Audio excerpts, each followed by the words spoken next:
Relationships end. Not all of them last forever. Okay, most of them don't last forever.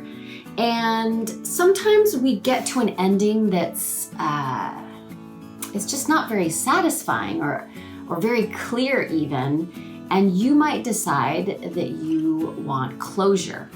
You're pretty sure that the relationship is over, but you want to have that one last conversation or connection to be able to shut the door on it. And I want you to think about doing these things first before you go seeking that closure.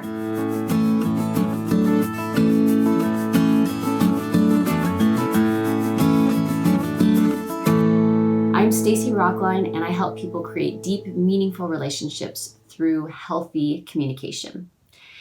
So let's just say that you're pretty sure it's over. Maybe you've been ghosted. Maybe somebody has kind of broken up with you or just hasn't returned your phone calls in forever and ever.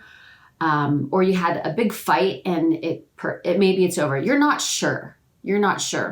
Or perhaps you're sure, but you feel like you need one more conversation. You need this closure, as we call it.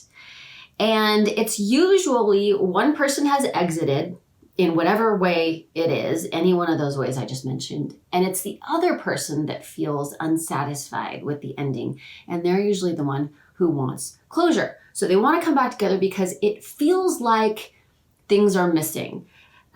They feel like they don't have an explanation for what happened, that they don't have an apology that they think that they deserve, that they haven't been acknowledged. They haven't been able to share their own thoughts and feelings about it.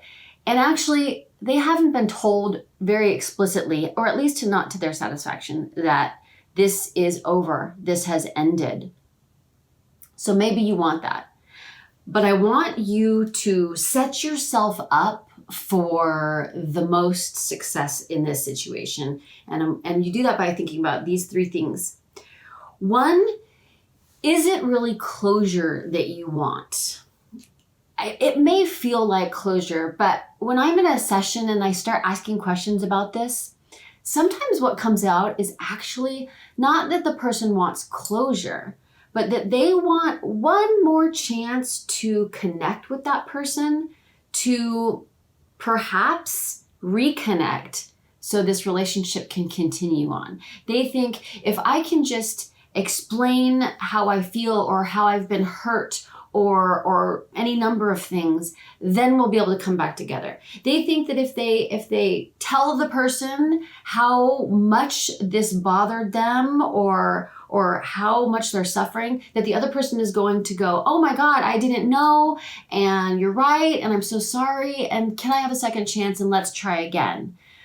Okay, that hardly ever happens. Your energy, you can read energy, you know what's going on, you know. Your heart might want to hold on, but you know in your gut if this is over. So I want you to think about what the purpose of the conversation is. Because if the purpose of the conversation is for closure, that's one thing. That means your intention is going to be to shut the door on this.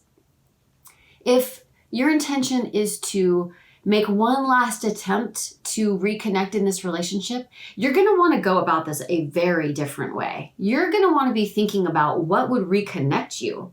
You're going to want to decide if you for sure want this future with this person. And then whether it's a friendship or romantic or whatever, and then you're going to have to approach it differently than you would if you go in to get closure. So really know first off that this is for sure a closure conversation that you want. Second thing, prepare yourself to be less than satisfied. The odds are that the person isn't going to explain to your satisfaction. The odds are that they're not going to apologize for hurting you, that they're not going to tell you that you were right and they were wrong, that you're going to left feeling not very comforted at all by the conversation. So know that going in so that you're doing it for you, right? You're going in because you've got some things to say and you want to share those. You don't get to control the way the other person shows up, and they very likely will show up in a way that disappoints you. But that's okay. You still deserve to get to say what you want to say. You still deserve to get to share your thoughts and your feelings. So I'm totally in favor of it, but just, know going in, you may not get what you're hoping for. And the third thing is to make a promise to yourself. Promise to yourself that no matter what happens in this conversation, afterward, you are going to close the book. This is the end of the chapter on this relationship. I mean, that a little bit goes back to the first thing I was talking about, like know why you're going in. But if you're going in for closure and you've already tested yourself on that and you thought, yes, I'm going for closure, I'm not going to reconnect, and you've gotten yourself ready for possibly being disappointed, and then finally you've promised yourself that no matter what, this is a closure conversation where you're going to say everything you need to say, because it might be the last conversation you ever have. You're going to get it all out there, but at the end of the conversation or connection or text or whatever it ends up being, you are going to stop the end. You're going to end this relationship. You're going to stop being invested in it.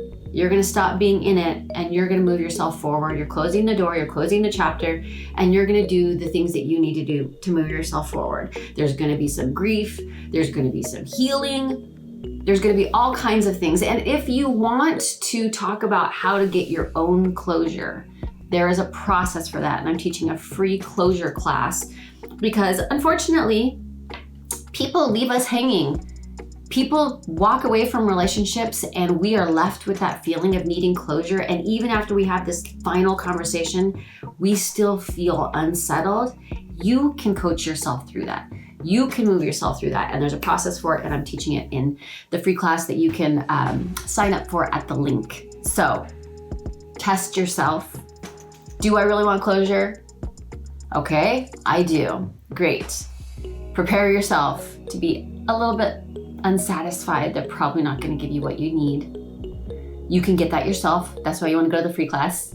And 3, promise yourself that you will close the book and do the things to move yourself forward into the next chapter, wonderful chapter of your life.